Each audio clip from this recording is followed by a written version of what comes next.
tudo bem com você? Que a graça e a paz de nosso Senhor Jesus esteja em sua vida. Hoje eu estarei dando continuidade com a minha exposição no Evangelho segundo escreveu João, o apóstolo do amor. E eu já fiz alguns vídeos no capítulo 1, já fiz um vídeo no capítulo 2 e hoje eu vou dar continuidade no capítulo 2. Eu já falei sobre as bodas de Caná e logo depois das bodas de Caná, Jesus ele vai para a cidade de Cafarnaum, porque Caná, como eu já disse no vídeo anterior, Caná fica numa região um pouco acima ainda de Nazaré, uma região ali um pouco montanhosa, porque Nazaré também fica na região um pouco montanhosa, entre o mar Mediterrâneo, o Mar Grande e o Mar da Galileia. Eu tenho um mapa aqui, está aí.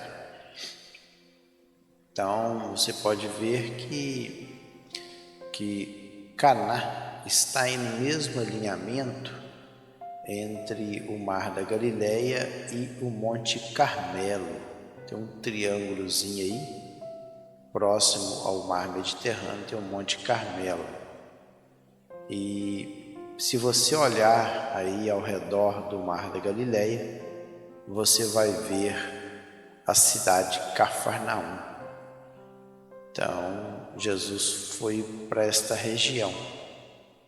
Então, aqui tem em cima aqui, logo aqui próximo ao Rio Jordão, antes dele desaguar no Mar da Galileia, você tem Corazim, Betsaida, Cafarnaum, depois Dalmanuta, Genezaré, Magdala, Tiberíades, são essas cidades. Do outro lado você tem Gerasa e você tem uma outra Betsaida Júlias, provavelmente duas Betsaida, não sabemos. Eu vou compartilhar minha Bíblia com vocês.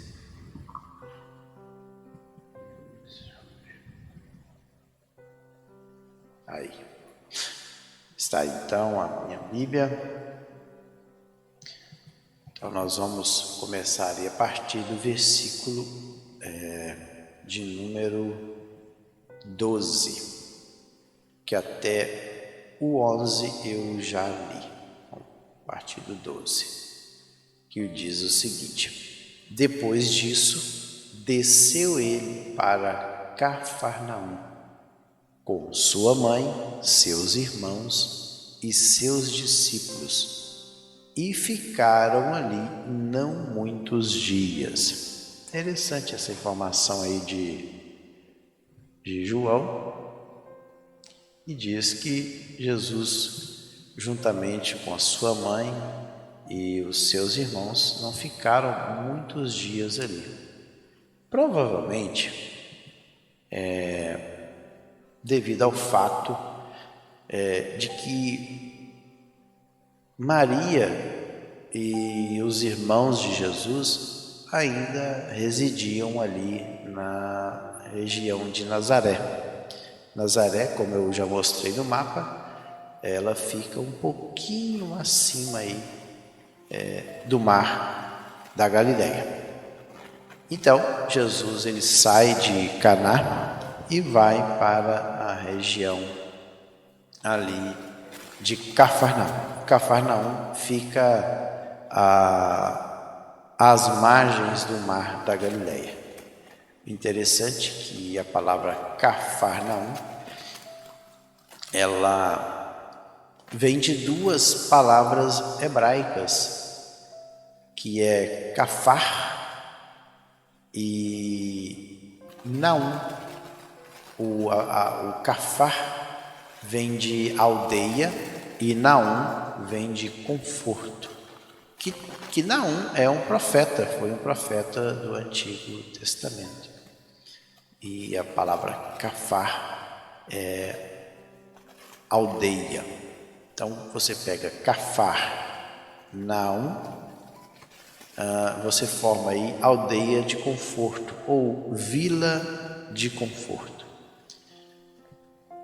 Estando próximo à Páscoa, então o que ele quis dizer que eles não ficaram ali muitos dias, porque logo em seguida o 13 vai nos informar que Jesus ele não fica ali em Cafarnaum muitos dias. Por quê? Estava próximo ao que é a Páscoa dos judeus.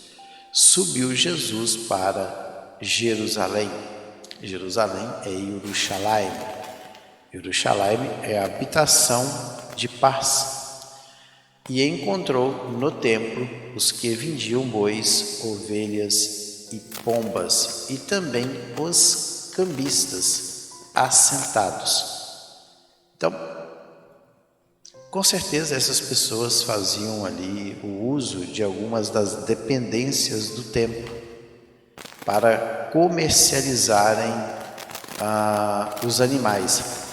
Então, veja que era mais cômodo uma pessoa que saía, vamos dizer assim, da região ali da Galileia.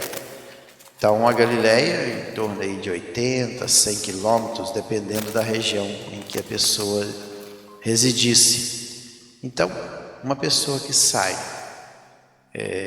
da Galileia, levar um animal para ser sacrificado ali no templo, dá um trabalho tremendo. Imagine só você conduzir um animal para ser ofertado em Jerusalém, saindo da região ali da Galileia e outras partes. Então era muito mais, vamos dizer assim, mais cômodo você pegar o animal, vender ele e chegar no templo e comprar o animal para fazer a sua oferta.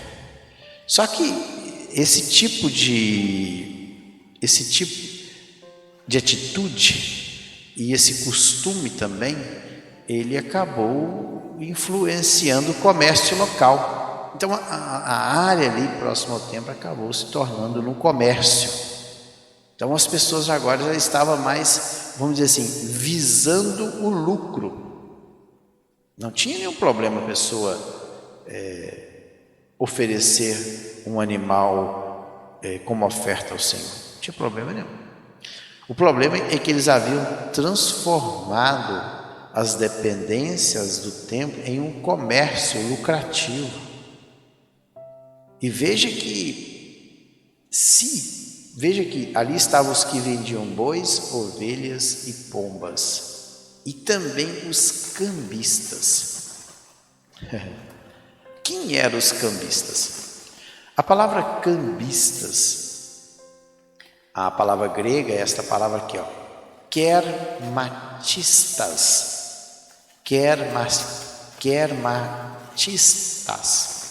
Quem que é esse? Trocador de dinheiro, cambista. No pátio dos gentios, no templo de Jerusalém, estavam os lugares daqueles que vendiam os animais que tinham sido selecionados, examinados e aprovados para o sacrifício, junto com incenso, óleo e outras coisas necessárias para fazer as oferendas e para a adoração.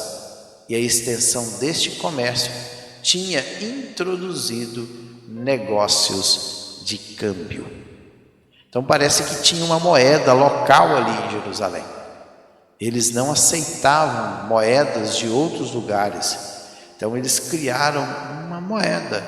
Então uma pessoa que vinha de outras regiões, eles tinham que trocar os seus dinheiros, o seu dinheiro, pela moeda local, a moeda do templo. Pois se tinha o câmbio, tinha uma moeda local. O câmbio a própria palavra diz, é a troca. é trocar dinheiro.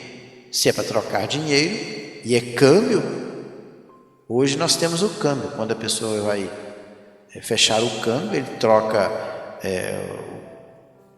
dólar, ele troca real em dólar. Se ele vai viajar, então ele vai fazer o câmbio, trocar real em dólar. Então, se no pátio do templo tinha o câmbio, é porque ali em Jerusalém havia uma moeda local em que o ofertante deveria obrigatoriamente fazer essa troca. E veja bem que essa troca ela não sai de graça. Até hoje, o câmbio alguém tem que pagar. Quando você compra a moeda americana, o dólar, tem um custo embutido no dólar. E provavelmente, se existiam os cambistas e o negócio era lucrativo, eles levavam lucro em cima disso. Então, na verdade, as pessoas haviam transformado a área do templo em um comércio lucrativo. E quando Jesus viu aquilo, ele não aprovou. Não aprovou. Olha aí. E tendo feito uma zorraga de cordas, expulsou todos do templo, bem como as ovelhas e os bois. Derramou pelo chão o dinheiro dos cambistas, virou as mesas e disse aos que vendiam as pombas: tirai daqui estas coisas, não façais da casa de meu pai casa de negócio. Vamos entender o texto. Olha, tendo feito uma zorrague, o que é uma zorrague? Está aí. Fragelion, esta palavrinha grega aqui, ó. Fragelion. Fragelion, ou fragelion, é a transliteração, açoite ou chicote. Então ele fez um chicote de cordas. E aqui diz que ele ekbalo, ele expulsou, mandou sair. Expulsar aqui, ele mandou sair. Saiam daqui, todos do templo. Bem como, olha aí, bem como as ovelhas e os bois. Derramou pelo chão o dinheiro dos cambistas, virou as mesas e disse aos que vendiam as pombas. Interessante que Jesus não abriu a gaiola do local onde estavam os pombos e soltou, porque Jesus não veio para dar prejuízo a ninguém. Jesus, olha, as pombas eu não vou soltar, porque te pertencem. Tirem essas pombas daqui. Olha, tirai daqui estas coisas. Olha, e disse aos que vendiam as pombas: tirai daqui estas coisas. Não façais da casa de meu pai casa de negócios. A palavra grega é emporion. Emporion é mercado, o lugar onde comercializa algo, um comércio. Vocês estão fazendo a casa do meu pai um lugar de comércio. Então veja que Jesus, em momento algum, ele causou prejuízo a alguém. Ele virou as mesas, derramou o dinheiro pelo chão. As pessoas tiveram que pegar os seus dinheiros. Com relação aos os bois, ele tocou os bois ali, pediu para que os bois saíssem dali, expulsou todo o templo, bem como as ovelhas e os bois e assim por diante. E aos que vendiam as pombas, ele não abriu a gaiola ou o lugar onde estavam ali guardados os pombos. Não, ele, tirem esses pombos daqui também. Viram que Jesus ele agiu cautelosamente. E aí no 17 é o seguinte: lembraram-se os seus discípulos de que está escrito. E isso está lá no Salmo 69, 9. o zelo da tua casa me consumirá. Ele lá, claro, o Salmo 69:9 é maior. Eles citaram somente a parte A do versículo 9 do Salmo 69. Pois o zelo da tua casa me devorou, e as afrontas do que te afrontam caíram sobre mim. Este é o texto completo lá do versículo 9 do capítulo 69 dos Salmos. Mas o que é zelos? Zelo é o ardor em abraçar, em defender algo. Zelo no interesse por uma coisa ou por uma pessoa. Fúria também, indignação, zelo punitivo, e assim vai. Tem até ciúme, mas o zelo mais é um cuidado. Ou seja, Jesus estava sendo cuidadoso pela região do templo. Templo, ainda quando Jesus veio, ainda simbolizava ainda a presença de Deus no meio do povo de Israel. Claro que toda a prática já tinha caído no formalismo, mas até Jesus ainda o templo tinha significado. Então o zelo da tua casa, então com certeza que a palavra é oikou, que é casa, me consumirá. Então pode ver que aí a palavra grega é kataphagetai. Kataphagetai é da ideia de consumir, de devorar. Vamos ver se tem mais algum significado. Esse é o significado mesmo, devorar pelo fogo, consumir totalmente, destruir. São esses os significados da palavra consumir ou devorar.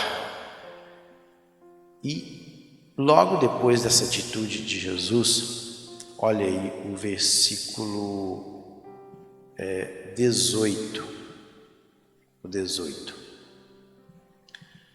Perguntaram-lhe, pois, os judeus: que sinal nos mostras para fazer essas coisas? Lembra, quem já viu algum dos meus vídeos? No vídeo passado eu citei que João usa o termo semeion para sinais, para milagres. Ele usa o termo semeion. Quando ele vai falar sobre milagres, ele usa o termo semeion, que é sinal. E eu disse também que Jesus, em carne, como ser humano, como homem, ele realizou 7 sinais ou 7 semeionas. Por quê? Porque os judeus pediram um sinal para eles. O termo aí é esse aqui, ó. Deixa eu puxar ele aqui, semeion, tá aí. Então os judeus pediram um sinal. Jesus já tinha dado um em Caná da Galileia. E ao longo aí do livro serão registrados mais sinais, semeion. Então os judeus pediram: que sinal nos mostra? Sinal é uma marca, é um símbolo, é um prodígio, é um portento, que para fazer essas coisas, que coisas? Expulsar quem? Os homens que estavam explorando o comércio local nas dependências do templo. E aí Jesus diz algo assim interessante, que eles também não compreenderam, porque Jesus partiu para o campo espiritual e não para o campo material. Jesus lhes respondeu: destruí este santuário, e o termo santuário aqui é naós. O mesmo termo naós também ele se refere ao templo em Jerusalém. Essa palavra naos, que é templo, ela ocorre 39 vezes ao longo do Novo Testamento. Inclusive lá em Apocalipse 21, 22, olha, nela não vi santuário, porque o seu santuário é o Senhor, o Deus Todo-Poderoso e o Cordeiro. Tá vendo? Há uma ideia de santuário, lugar de adoração. E ele diz, destruí esse santuário e em 3 dias o reconstruirei. Ele cita isso também em Mateus, onde diz, e disseram, eu posso derrubar o templo de Deus e reedificá-lo em 3 dias. Lá em Marcos, ele diz que também que derrubava o templo em 3 dias e edificava. Então replicaram os judeus. Olha só o que os judeus dizem. Em 46 anos foi edificado este santuário, o mesmo termo. Só que no versículo anterior, Jesus usou o termo santuário também, mas em outros lugares é templo. Pode ver que eu li aí que em Mateus, ou melhor, Mateus 26, 61, posso derrubar o templo de Deus e reedificá-lo em 3 dias. Aqui Jesus usou o santuário. Então os judeus replicam para ele. Em 46 anos foi edificado este santuário, naos, templo, e tu em 3 dias o levantarás? Então eles estavam pensando que Jesus, eles pediram um sinal para Jesus. Eles queriam um sinal para comprovar a autoridade de Jesus para fazer aquilo que ele acabou de fazer, que é expulsar os homens que estavam explorando o comércio nas dependências do templo. Nos mostra um sinal para validar a autoridade tua para fazer isso. E ele falou assim, sim, eu vou destruir esse templo e em 3 dias eu vou levantar. Aí eles replicaram, mas esse templo demorou 46 anos para ser edificado e em 3 dias você pode levantar ele? Levantar aí, construir. Ele, porém, se referia ao santuário do seu corpo. Novamente, João escreveu, porque o próprio Jesus não disse que o santuário era o seu corpo, mas os discípulos entenderam após a morte e a ressurreição de Jesus. Nós vamos ler o 22 aí para encerrar o vídeo e explicar. Olha, ele referia-se ao santuário naos. Quando, pois, Jesus ressuscitou dentre os mortos, lembraram-se os seus discípulos de que ele dissera isso e creram na Escritura e na palavra de Jesus.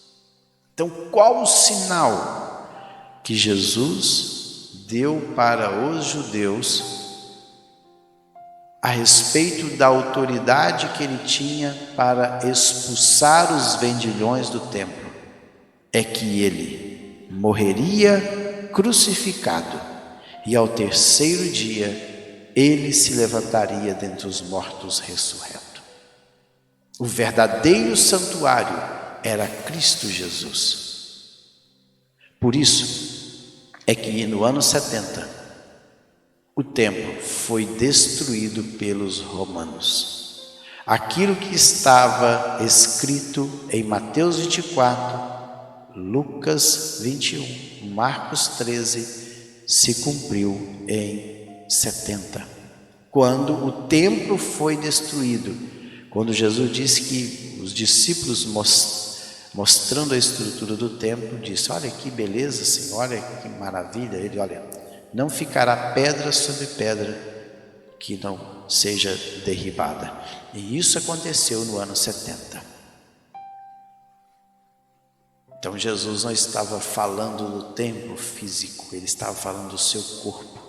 Então o próprio templo, o tabernáculo no Antigo Testamento, como um todo, apontava para Jesus. Agora não precisava mais de um local para se adorar, não precisava do templo mais para adorar, porque neste mesmo Evangelho, no capítulo 4, Jesus vai dizer para a samaritana que o Pai procura verdadeiros adoradores que o adorem em espírito e verdade, porque Deus é espírito, e importa que aqueles que o adorem desta maneira.